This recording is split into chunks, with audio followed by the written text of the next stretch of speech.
Rapido Uber அந்த மாதிரிலாம் use பண்றாங்களா, அதனால வந்து நார்மலா ஓட்டுறாங்களா, அவங்களுக்கு பாதிப்பு எதனா வருதா?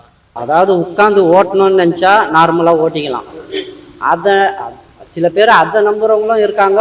நார்மலாக அது வேணாம், நம்மளே பார்த்துக்கலாம், நம்ம வீட்டு வண்டி அப்படின்ற மாதிரி அது பொழிச்சின்னு போகிறவங்களும் இருக்கிறாங்க. அதுனா அதில் 10 ரூபா எக்ஸ்ட்ரா கிடைக்கும்.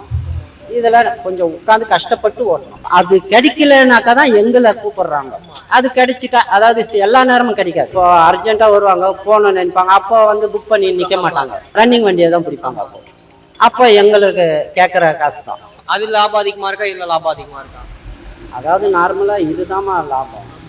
அதாவது நம்ம இஷ்டத்துக்கு போகிறோம், நல்லா எக்ஸ்ட்ரா கேட்குறோம், கொடுக்குறவங்க இருக்காங்க. இல்லை வேணானாக்கா ராபிடோ பார்த்து.